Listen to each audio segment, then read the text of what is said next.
मैं सर आपसे जो है एक सवाल पूछना चाहता हूँ, जो हमारा आज का कार्यक्रम का एजेंडा आप जानते हैं जी। कि ये अब 2024 तो बिल्कुल सर पर है। अगर उस समय चुनाव हो गया तो, अगर उससे पहले भी हुआ, अब तो बात ये भी हो रही है कि पहले भी हो सकता है, ये भी बातचीत हो रही है अभी, तो समय तो उनके पास बहुत कम है। तो अब राज्यों में तो सिकुड़ती जा रही है भारतीय जनता पार्टी। तो एक तो उसका कारण क्या समझते हैं आप, पहली बात। दूसरी बात कि अगर सिकुड़ती जा रही है तो फिर उसको क्या हम, उस जनाधार का सिकुड़ना क्या हम लोकसभा से न जोड़े, और न जोड़े तो क्यों ना जोड़े।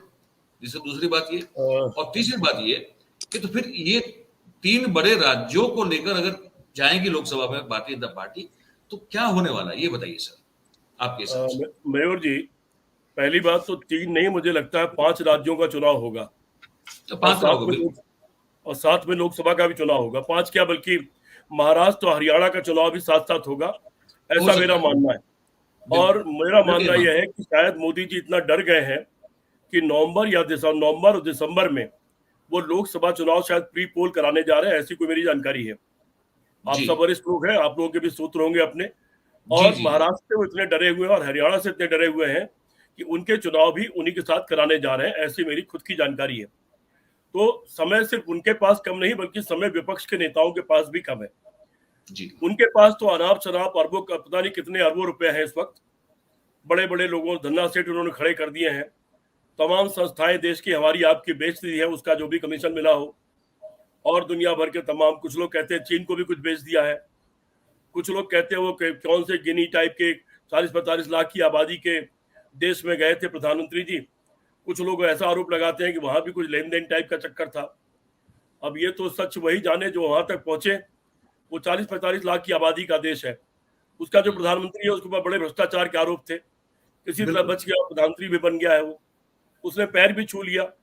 ये स्वाभाविक है कि जो एक तरह के लोग होते हैं वो एक दूसरे की बड़ी इज्जत करते हैं, और उसने अपने से बड़े वाले का पैर भी छुआ, और उसकी ब्रांडिंग उसके आधार पर ये यहाँ हो रही है। लेकिन नवंबर दिसंबर में अगर चुनाव होना है तो सारे लोगों के लिए बहुत समय बहुत कम है।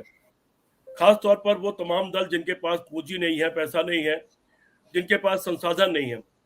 और इन पूंजीपतियों ने चुनाव को इतना महंगा कर दिया है कि पूंजीपतियों की तरफ लोगों को देखना पड़े, पूंजी की तरफ देखना पड़े। हम लोग हमेशा से इस बात के खिलाफ थे कि चुनाव में पूंजी का अनाप शनाप इस्तेमाल हो। धीरे धीरे लोकसभा का चुनाव 90 लाख कर दिया गया है कि लोकसभा के चुनाव में संभवतः आप 90 लाख खर्च कर सकते हैं।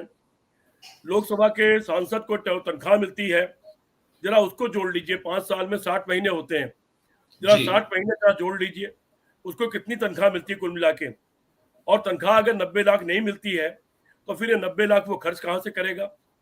इस 90 लाख की सीमा बनाई क्यों गई है। अगर उसको तनख्वाह मान लीजिए 60 लाख मिलती होगी, या 1 करोड़ 20 लाख रुपए मिल जाती होगी, सारी तनख्वाह भत्ते उत्ते मिला करके 60 महीनों में, तो उसका कुछ खर्चा बर्चा भी होगा, आना जाना भी होगा, तमाम लोग उसके घर आते हैं। तो फिर इसमें तो मुश्किल से 10-12 लाख 15 लाख रुपए खर्चा रखना चाहिए था।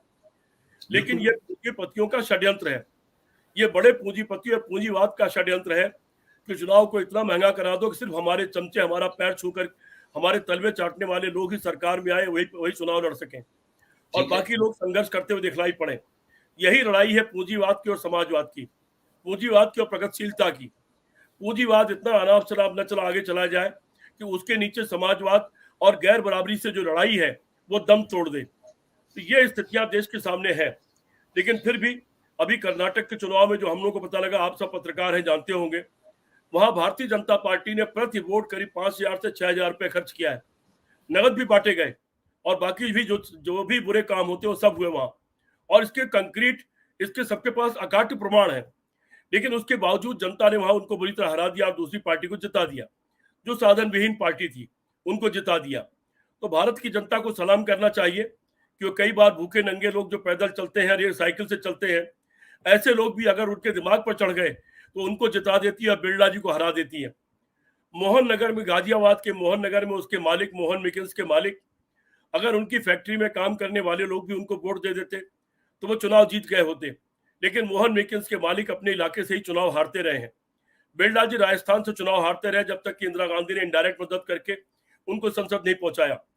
गुंडे बदमाशों का भी यही हश्र हमने देखा है कि गुंडे बदमाश एक समय जीत जाया करते थे, अब इक्का दुक्का कोई भले जीत जाए, लेकिन बहुतायत में जो गुंडे बदमाश हैं उनको जनता ने ठिकाने लगा दिया है। तो मैं तो भारत की जनता पे बड़ा विश्वास करता हूं। अगर कोई ईवीएम वीवीएम टाइप का खेल नहीं है, पिछले चुनाव में 272 सीटें ऐसी थी जिसमें जो पड़े हुए वोट थे, जो डाले गए वोट थे, जो रिकॉर्ड था और जो गिने गए वोट थे, उसमें भारी अंतर देखने को मिला।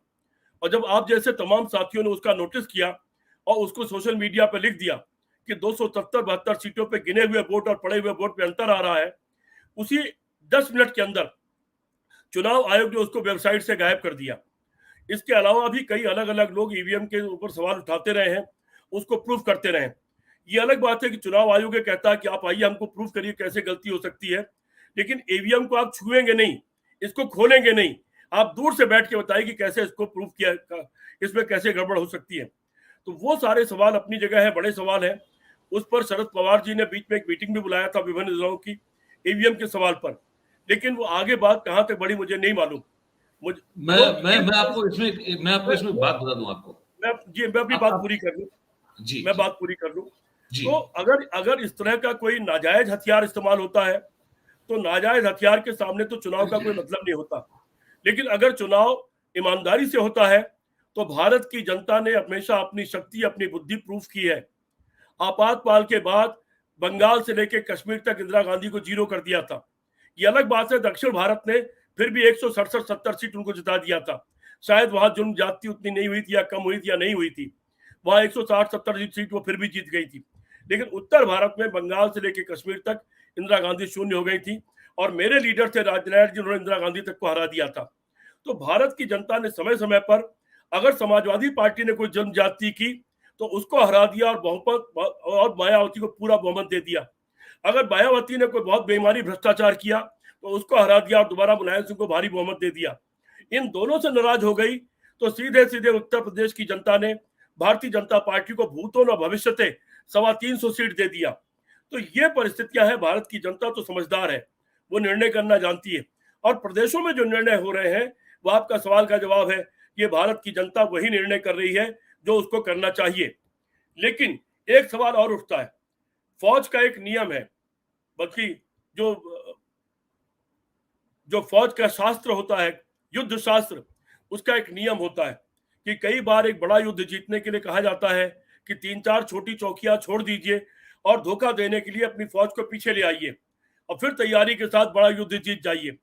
अगर इन चुनावों में ईवीएम का इस्तेमाल नहीं हुआ है और वो युद्ध शास्त्र के उस नियम के अंतर्गत नहीं हुआ है कि बड़ा युद्ध जीतने के लिए छोटी चौकियां छोड़ दो और उसमें सिर्फ उतना रखो, उतना ही अपनी प्रोग्रामिंग उतनी ही करो कि अपना पुराना वोट बरकरार रह सके, जिससे आप ये दावा कर सको वो जीत भले गए हैं लेकिन जनता ने हमको हराया नहीं, हमारा पुराना वोट बरकरार है।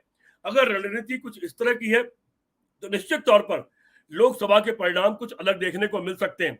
लेकिन अगर वो रणनीति नहीं है, वो बेईमानी नहीं है, वो बनावट नहीं है राजनीति की, अगर ईमानदारी से चुनाव हो रहे हैं और तो निश्चित तौर पर आप मान के चलो कि अगले 2024 का चुनाव जो नवंबर दिसंबर में हो या अप्रैल में हो, आपको फिर से जनता का मतदान, एक निर्णायक मतदान देखने को मिल सकता है और वो मेरे जैसा आदमी ये मानता है इस सरकार के खिलाफ दिखलाई पड़ेगा।